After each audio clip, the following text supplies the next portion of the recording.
Next ball game, Kent State taking on Georgia, 12 o'clock Eastern kickoff on Saturday, September 24th, 2022. UGA's minus 44, totals 59 and a hook. And even though the Bulldogs are 3-0, they're undefeated, they look dominant. I actually don't think they're going to try to blow these guys out. They actually played a pitiful Samford team a few weeks ago, and they stopped scoring when they got to 33 points. So they do pull back. You know what I mean? They don't lay on the gas. They preserve their guys and, get other guys some reps. And when I say Samford, that's Samford with an M. Not Stanford, Samford. Plus, I'll tell you what, when you're a running team like the Bulldogs, you tend to just grind it out after you get up by a couple scores anyway. There's no sense in even letting the other team, catch up when you can just run it on them at will. Now, Kent State, on the other side, they've gone 2-0 against the spread in their past couple of games. They actually covered against Oklahoma on September 10th. And if there's one thing that this team does well, it's run the football. These guys are in the top 25 in rush yards per game, and they're averaging just about 5 yards per rush. Now, total-wise, the Golden Flashes did see that cover against Oklahoma fall 37 points below the posted number. Meanwhile, Georgia's 3-0 to the under to start the year. No real surprise there. They play a lot of defense. I'm going to lean toward Kent State plus 44, keeping that one close, and the under 59 and a hook. The next game, Maryland, Michigan, 12 o'clock East. The Michigan Wolverines are minus 17, total 62 and a half. And even though the Wolverines are putting up some dominant numbers, they've beaten up on the likes of UConn, Hawaii, and Colorado State. They're also facing a 3-0 Maryland squad who just outdueled a very talented SMU team. A lot of offensive weapons for the Mustangs. Now this Maryland offense, they've also done a real nice job moving the football. They're in the top 20 in total yards per game. Talia Tungavaloa, he's completing over 77% of his passes. He's been sacked only 3 times. Meanwhile, rushing-wise, his top 2 running backs are both averaging over 9 yards a carry. Now, total-wise, Maryland saw their contest with Charlotte get about 13 points above the number. Meanwhile, Michigan, their game last week against UConn got over the line as well. I'm going to lean toward Maryland plus 17, keeping that one close, over 62 and a hook. Next matchup, Clemson, Wake Forest, 12 o'clock East. The Clemson Tigers are minus 7 on the road, totals 55 and a half. Now, the Tigers are 3-0 to start the year, and they've already got themselves an in-conference cover over the likes of Georgia Tech. Now, this Clemson defensive unit continues to look dominant this season as well. They're in the top 10 in rush defense, and they're led by Trent Simpson and Tyler Venables, who've combined for 35 tackles. Now, they're taking on a Wake Forest team who relies heavily on the pass, and I'm not so sure they're going to sling it all over the field, especially against Clemson. Now, the Deacs have also done little to establish a run game. These guys are 98th in the country in rush yards per contest. And when it comes to the total, Wake Forest saw their last 2 outings get over the line. Meanwhile, Clemson saw their game last week get 2 touchdowns above the posted total themselves. I'm going to lean toward Clemson minus 7 and the over 55 and a half. All right, next ball game, it is going to be Central Michigan taking on Penn State, 12 o'clock Eastern kickoff. Penn State's minus 26 and a half, total 60 and a hook. Now, the Nittany Lions are looking like a real contender here. They embarrassed Auburn on their home field, 41-12. This defense has also done a real nice job stopping the run. They're allowing just 97 yards a game on the ground. But believe it or not, guys, it's actually this Penn State offense who's been very effective in moving it down the field. I know a lot of people, they want Drew Aller, but I'll tell you what, you got a good one in Sean Clifford right now. And grass is always greener on the other side. I know Aller's going to be great, but don't count out Clifford. He's doing a great job right now. The Nittany Lions, they're averaging 41 points a game, and they rank in the top 30 in yards per contest. Now, Nick Singleton, he's rushed for nearly 350 yards already, and he scored 4 times. And as a matter of fact, Singleton's averaging over 11 yards a carry, and he ripped off multiple 50-plus 50-plus yard touchdown runs against Auburn. He did it twice. Now, the Lions are taking on a Central Michigan defense who definitely needs some work. Not only are they allowing over 400 yards a game defensively, they're also ranked 126th in pass defense. Now, the Chippewas are currently just 1-2 on the year, and they failed to cover in their last 2 straight.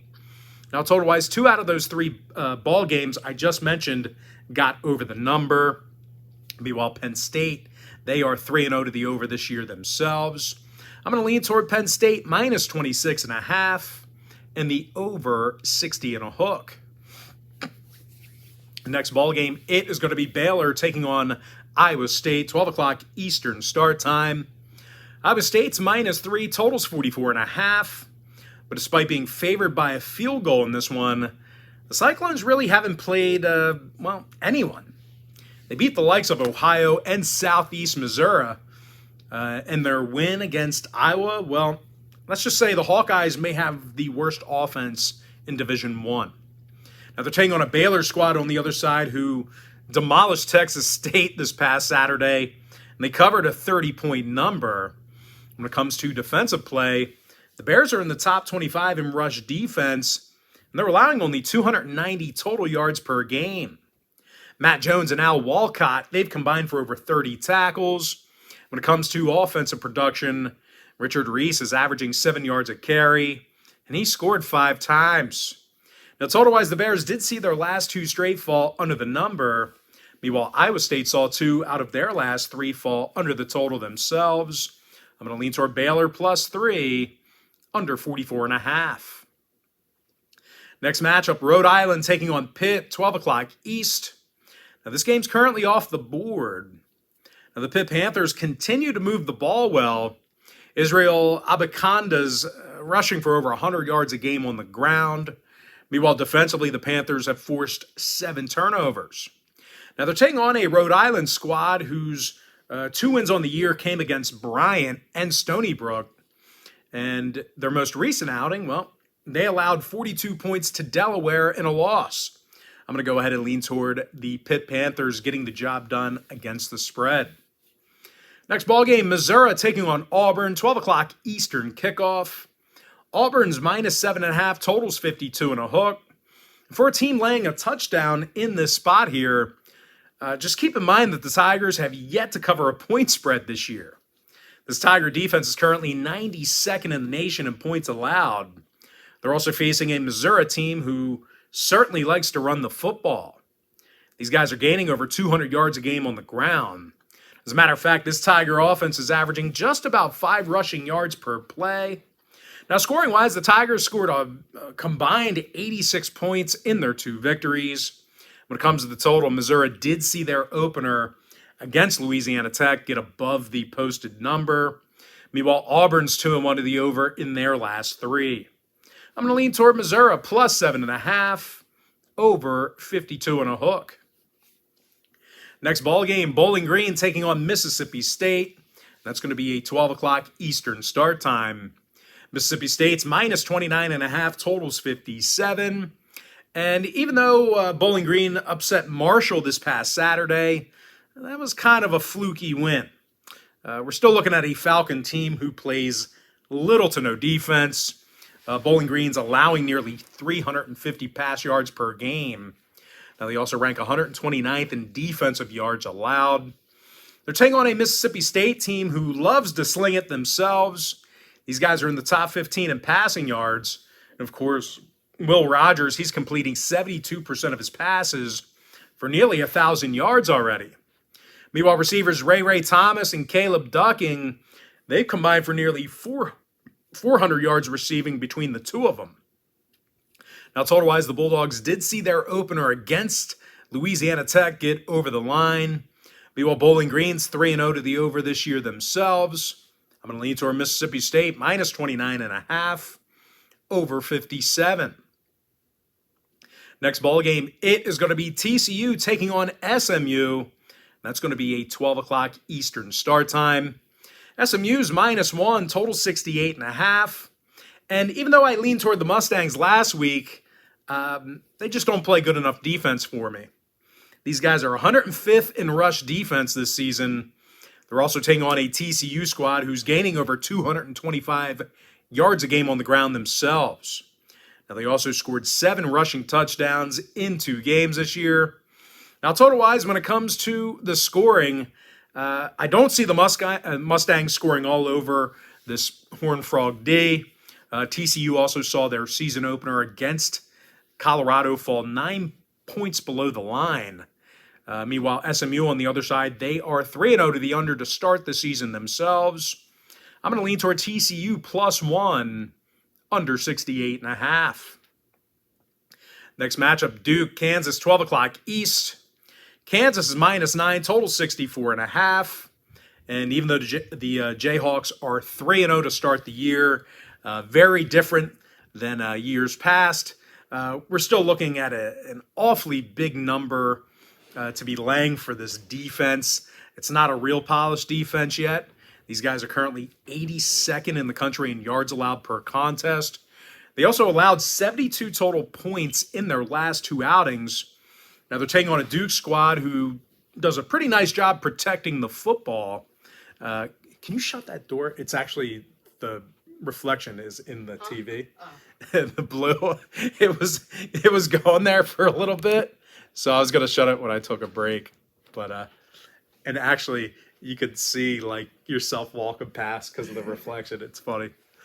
But anyway, moving on. What were we talking about? Kansas. Yeah, they are 82nd in yards allowed per contest. And like I said, they allowed 72 total points in their last 2 outings. Now they're taking on a Duke squad who does a pretty nice job protecting the football. And of course, these guys do like to grind it out on the ground.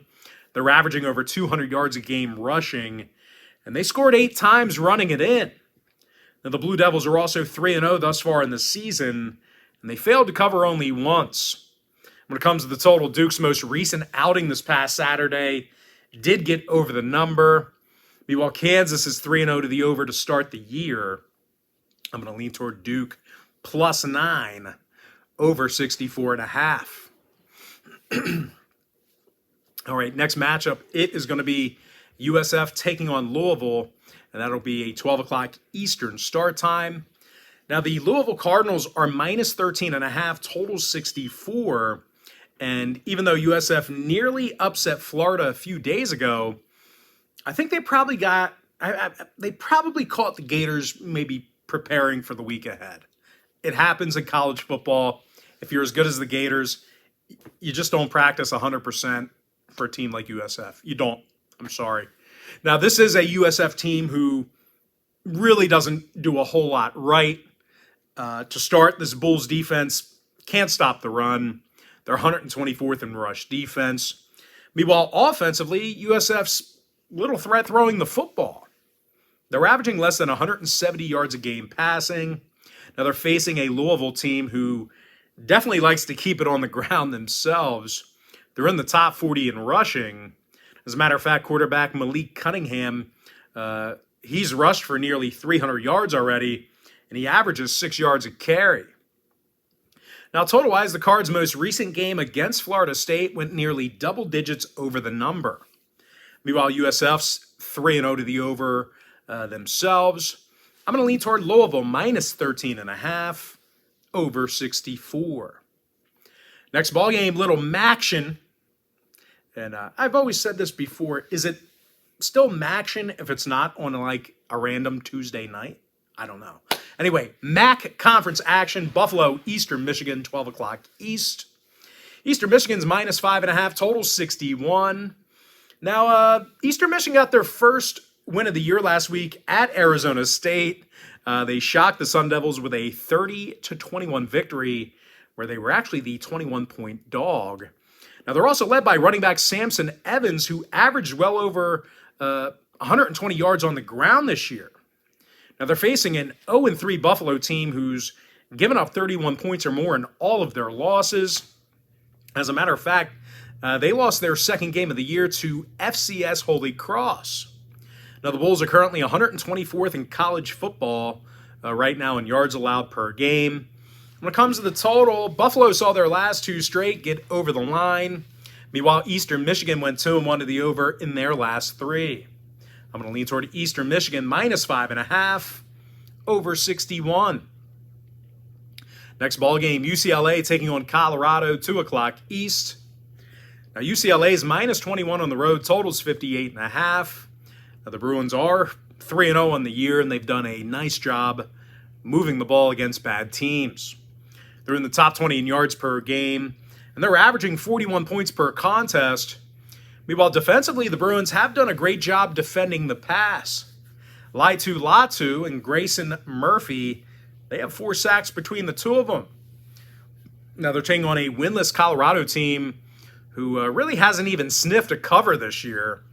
They were held to 13 points or less in all 3 of their losses.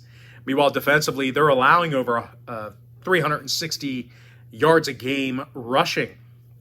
Now, total-wise, the Bruins could potentially put this one over themselves. They're currently 2-1 to the over thus far in the year. Meanwhile, Colorado saw their last 2 straight get over the total. I'm going to lean toward UCLA -21, over 58.5. Next ball game, this one should be a doozy. I'm talking about UMass squaring off against Temple, 2 o'clock Eastern start time. Now, Temple is -10, totals 44.5. Now, I typically despise laying double digits with a team as bad as Temple, but to be honest with you, their defense isn't completely helpless. As a matter of fact, they're allowing only 270 total yards a game. They're in the top 20 in the nation in that category. I know that sounds crazy, but they do have some tough guys on D. Now, Leighton Jordan, he's 5th in the nation with 4.5 sacks. Meanwhile, Jordan McGee's got a team-best 21 tackles. They're taking on a UMass offense who can't get a first down to save their lives. And as a matter of fact, these guys are throwing for less than 60 yards a game. Quarterback Gino Campiotti, he's completing only 48% of his passes, and he's thrown just 1 touchdown. I don't know how you keep a job like that. That's insane. They must have a really bad... Just run Wildcat every play at that point. Yikes. Meanwhile, the Minutemen's leading receiver has under 65 total yards through 3 games. Now, total-wise, UMass saw 2 out of their last 3 fall under the number. No real surprise there. Meanwhile, Temple's 2-1 to the under themselves. I'm going to lean toward Temple -10, under 44.5. Next game, Fordham, Ohio, 2 o'clock Eastern kickoff. Now, this game's currently off the board. And the Bobcats of Ohio, they've lost their last 2 straight. And they allowed 89 total points in those losses. They're also facing a Fordham team who's got one of the best offenses in the FCS right now. The undefeated Rams are averaging over 49 points a game through 3 contests. I think this number may open up a little bit too high come Saturday. Fordham can move the ball. I'm going to lean toward Fordham getting the job done against the spread. Next matchup, little SEC action. I'm talking about Florida taking on Tennessee. That's going to be a 3:30 Eastern start time. Now, the Tennessee Vols are -11, total 63. Now, I am looking for some big overreaction from the public after Saturday. The Gators nearly lost to USF on Saturday, and they actually lost by double digits the week before that to Kentucky.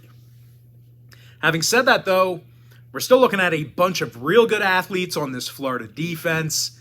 They're also one of the better pass defenses in the game.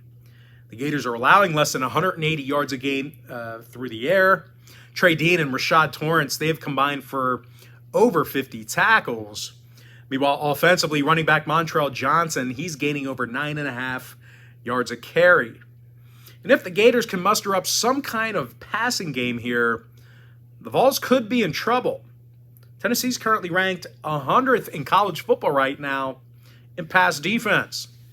Now, total-wise, both schools saw 2 out of their last 3 ball games get over the line respectively. I'm going to lean toward Florida +11, over 63. The next matchup, little Big 12 action. It's going to be Texas taking on Texas Tech. And that'll be a 3:30 Eastern start time. Now, the Texas Longhorns are minus 5.5, total 60. And even though we're looking at a Texas team who's 3-0 against the number, their quarterback situation, it does concern me. It's definitely something to think about. They are facing a Texas Tech team who is probably not going to take in a whole lot of money after that NC State debacle.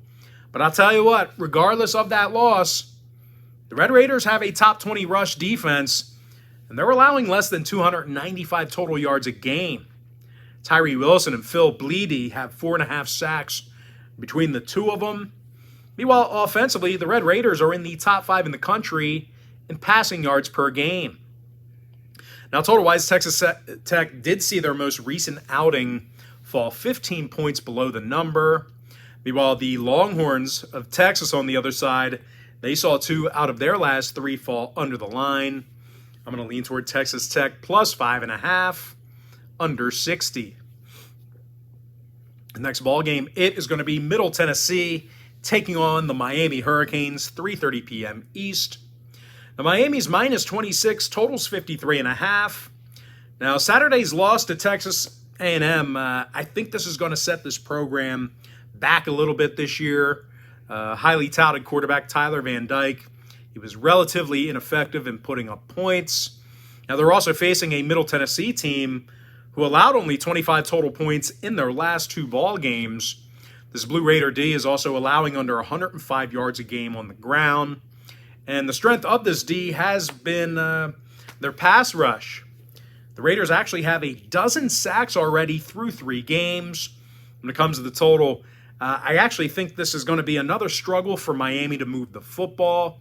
Plus, their last 2 games both fell under the total. Meanwhile, Middle Tennessee saw 2 out of their last 3 fall under the line themselves. I'm going to lean toward Middle Tennessee plus 26, under 53.5. With that, guys, we're going to take our first time out of the video. I'm just going to take a break. Obviously, this is pre-recorded, so you can just go ahead and fast forward now. We've been doing these longer college football podcasts. So every 30 minutes, I take a couple-minute break just to rest the pipes and stretch out a little bit. So give me a couple minutes, guys. I'll be right back.